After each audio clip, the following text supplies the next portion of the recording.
President Nicolas Maduro arrived in Venezuela after concluding his international tour of 6 countries in Eurasia, Africa, and the Middle East. Colombia's historical pact demands clarification on rumors of possible investigations against its candidacy a few hours before Sunday's runoffs. Russian President Vladimir Putin predicted the end of the unipolar world at the International Economic Forum in St. Petersburg.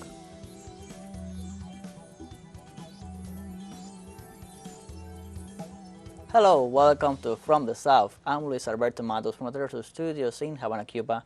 We begin with the news. President Nicolas Maduro returned to Venezuela after concluding his international tour of 6 countries in Eurasia, Africa, and the Middle East. The president arrived this Saturday at the Simón Bolívar International Airport after concluding a working tour that led him to sign cooperation agreements with Turkey, Algeria, Iran, Kuwait, Qatar, and Azerbaijan. The tour was aimed at strengthening key areas of development, as well as the signing of agreements with member nations of oil-exporting countries, and advocates for the stability of crude oil prices in the face of the U.S. intentions to dominate the market. The main areas of talks were science, technology, agriculture, transportation, energy, tourism, and culture. And a day before, the Venezuelan president visited Azerbaijan in the framework of the peace diplomacy that the Bolivarian government is developing. The presidents of Venezuela, Nicolas Maduro, and Azerbaijan, Ilham Aliyev, met through video conference in the context of the working visit of the South American nation to the Asian nation with the purpose of addressing the state of bilateral cooperation relations. The meeting addressed the importance of the Venezuelan president's visit to Azerbaijan as part of his regional tour, which was valued as an indicator of the highest level of their political relations. During the exchange, the need to expand cooperation in the economic sphere and cooperation between business circuits was pointed out. The Landless rural workers movement of Brazil opened last June 11th a unit of the Almacén del Campo store chain in Pelourinho in the state of Bahia.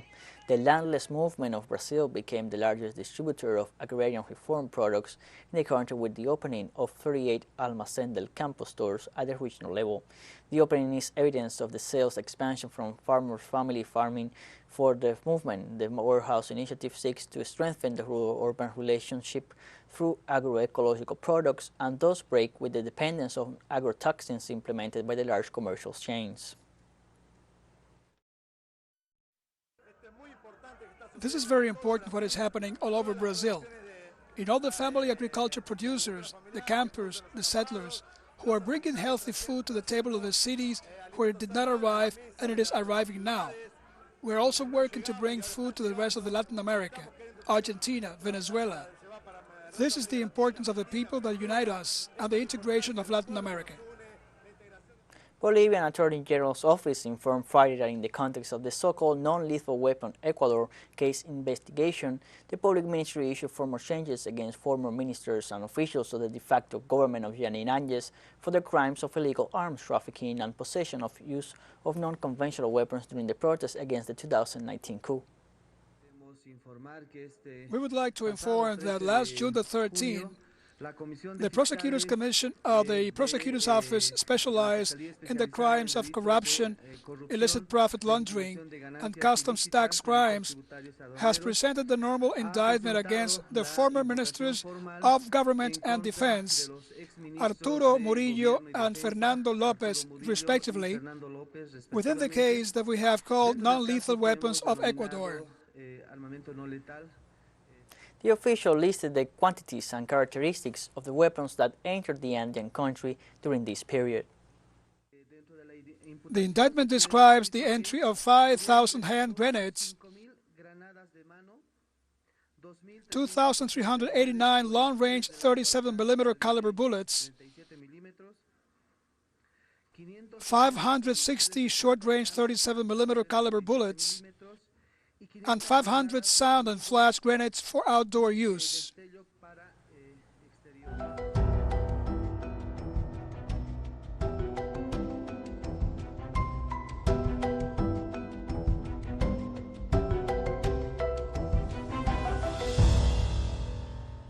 Around 1,700 people from 13 villages in Spain were forced to evacuate their homes due to wildfires raging across the country, while most of Europe suffered an early heat wave. Video shared by the UN Spanish Emergency Military Unit showed rescue personnel working to contain the fires. As of early Saturday, the fire atop Mount Sec Mountain had affected about 1,700 hectares so far. Most of Spain was at high risk of forest fire Friday as the country endured a sixth day of an unusually early heat wave. Temperatures of more than 40 degrees Celsius have been recorded in many cities and other areas throughout the week. Officials expected the torrid heat to begin to ease on Sunday. Thousands of people have been evacuated and more than 5,000 homes have been affected by the rains in the Dominican Republic and Haiti. Authorities reported that in several provinces of the Dominican Republic, more than 2,455 people were evacuated by the rains and more than 4,000 homes were affected. In Haiti, at least 600 homes were damaged and 3,000 families affected by the rains. Meteorological authorities in both countries indicate that the rains could continue for the next few hours, while urging the population to refrain from crossing rivers and streams. We are taking a short break now. Join us again after this.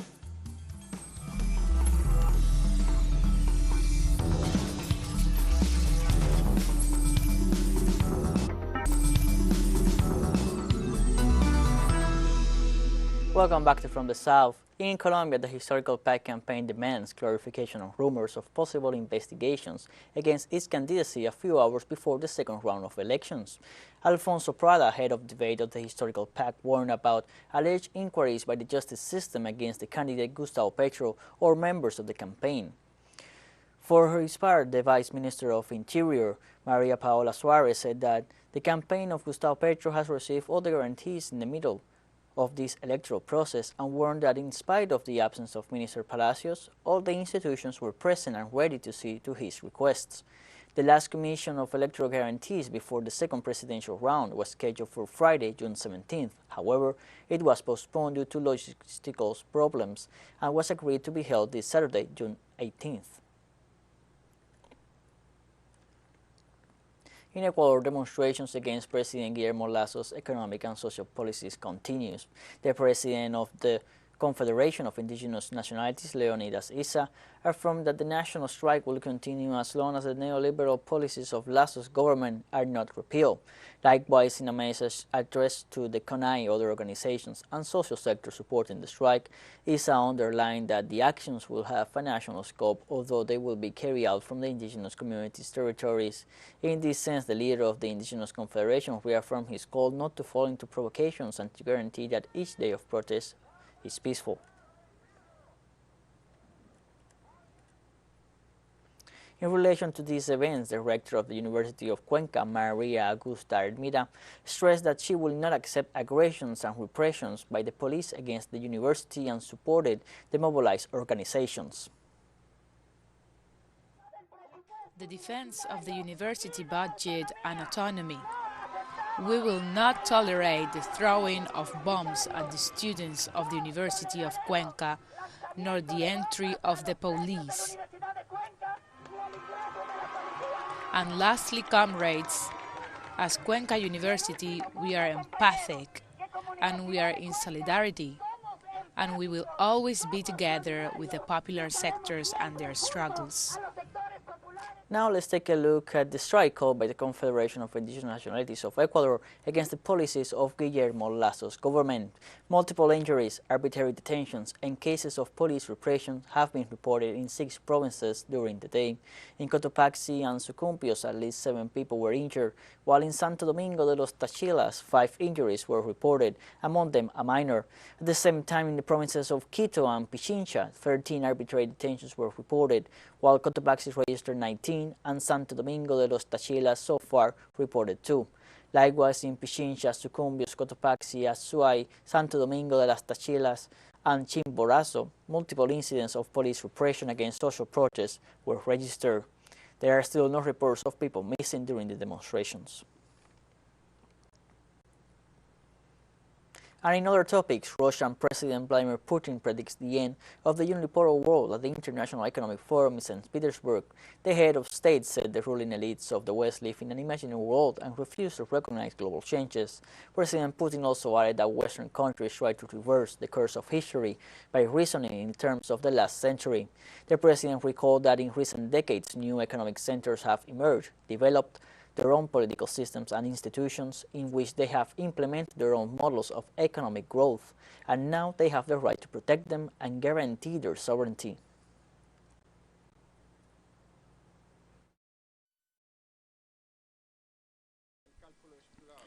It's easy to know what they aimed at: to crush the Russian economy by breaking business chains, freezing assets, and withdrawing Western companies from our market. But it all failed. The Russian president also said that the West failed in its attempts to weaken the ruble. Some of the experts succumbed to the pressure and in their forecasts spoke of an inevitable and sharp fall of Russia's GDP, of a critical weakening of the ruble. Reality proved them wrong. Russian President Vladimir Putin said that problems over high commodity and fuel prices are the result of a flawed bureaucratic system in Europe and the United States. Russia has nothing to do with this. The problem with high commodities and fuel prices are the result of the systemic failures of the European and American bureaucracy. This is the root of their misguided policies. To them, our operation in the Donbass has served as a lifeline. Now they can hold us responsible for their failures. One just needs to have gone to elementary school to understand all this. UK Home Secretary Priti Patel has signed an order to extradite WikiLeaks founder Julian Assange to the US, where he could face a sentence of up to 175 years in prison. The case passed to the Home Secretary last month after the Supreme Court ruled there were no legal questions over assurances given by US authorities over how Assange was likely to be treated. While Patel has given a green light, WikiLeaks immediately released a statement to say it would appeal against the decision. Assange faces espionage charges in the US and is wanted for trial. In 2010, Assange published military and diplomatic files exposing Pentagon atrocities in Iraq and could face up to 175 years in jail if found guilty. And we have more news coming up after the final short break, so don't go away.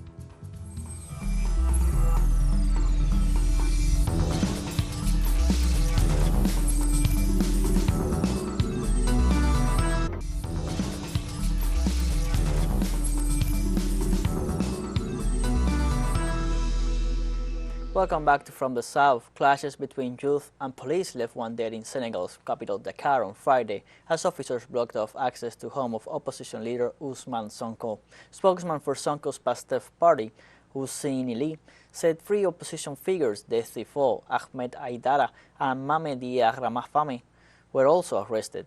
The police action came after Sonko called for protests at a time when the country is in the grip of pre-election tensions. Citizens came out to protest against a decision to bar a list of candidates for Senegal's legislative elections on July 31st. The move bans Sonko and other opposition figures from contesting the ballot. Police fired tear gas at youth and used stun grenades to disperse them in a number of Dakar neighborhoods.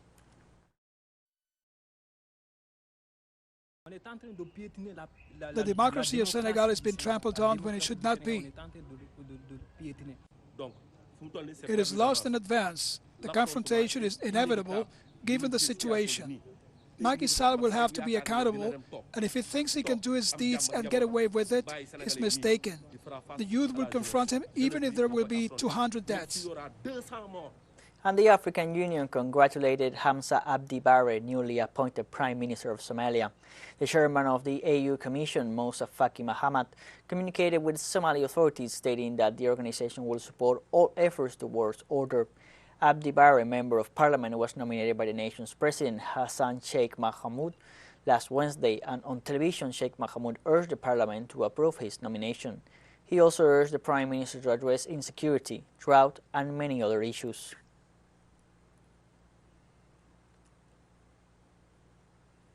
Two militants accused of kidnapping and killing 4 foreigners in the arrested southern Philippines were detained on Friday after surrendering to the military. The fugitives were members of the feared kidnap for ransom group Abu Sayyaf and have been handed over to police on Jolo Island in Sulu province. Abu Sayyaf is a group of Muslim rebels, some of them allied to the Islamic State group, which has carried out bombings and ransom kidnappings in the past 3 decades. The 2 suspects have been accused of the November 2016 kidnapping and subsequent murders of German sailor Jürgen Kattner and his female partner. The body of the woman was found with a gunshot wound aboard the yacht that went adrift in the Sulu Sea after kidnappers boarded it. Hundreds of protesters marched through the streets of Jerusalem on Friday to protest sexual violence and the culture of blaming women and their clothing for rape and sexual harassment. The rally is an annual event organizers named Slut Walk as part of an international protest movement that began in 2011. The protesters carry signs reading, "When she says no, she means no, and a garment is not an invitation to rape." The first such protest took place in the Canadian city of Toronto and was sparked by a police officer's remarks that women could avoid being raped by not dressing like sluts. The rally soon spread around the globe as a means of demonstrating against the notion that a woman's appearance could explain or excuse rape and sexual harassment.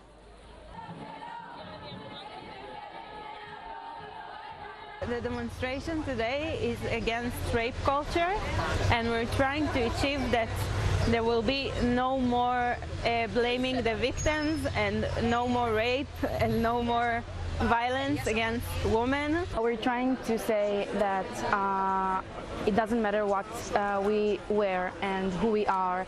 Rape, it's not something that we deserve. People in the government need to protect us. They need to be with us here, and they're not here.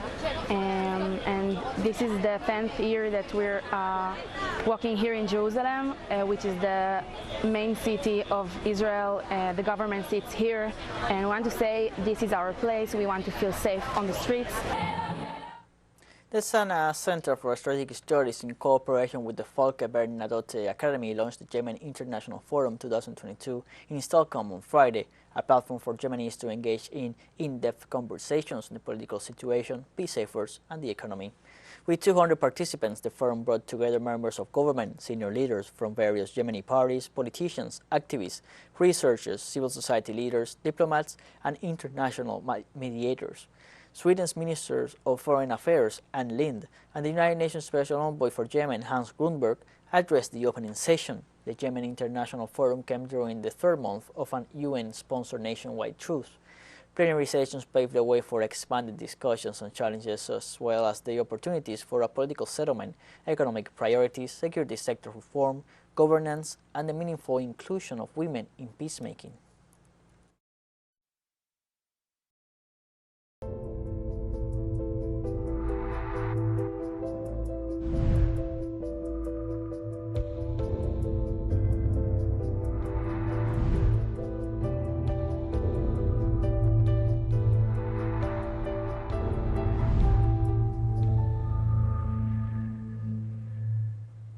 Egypt prepares to lift restrictions on entry into the country to prevent the transmission of COVID-19. The decision was announced in a statement by the cabinet and includes all travelers, whether Egyptian or foreign nationals, although the date on which the measure will come into effect was not specified. Until now, people arriving in the North African nation were required to provide a negative PCR test performed 72 hours prior to departure, a certificate of vaccination against the disease, or undergo a test approved by the National Ministry of Health at ports of entry. According to the nation's weekly update, the daily average of infections and deaths sparked by the epidemic in recent months has been reduced to single digits. teleSUR expands its signal with new stellar parameters since more than ever. The world connects to us and our stories are being heard in other faraway nations. These parameters are in place since June 1st in Latin America and the Caribbean, both in English and in Spanish, and quite soon further changes will be implemented for the signals in Europe, the Middle East, and Africa. This news multi-platform will continue providing truthful content to oppose the hegemonic media's narrative and our faithfulness to our audience. And like this, we have come to the end of this news brief. Remember, you can find these and many other stories on our website at telesurenglish.net. You can also join us on social media on Facebook, Twitter, Instagram, and Telegram. For teleSUR English, I'm Luis Alberto Matos. Thank you for watching.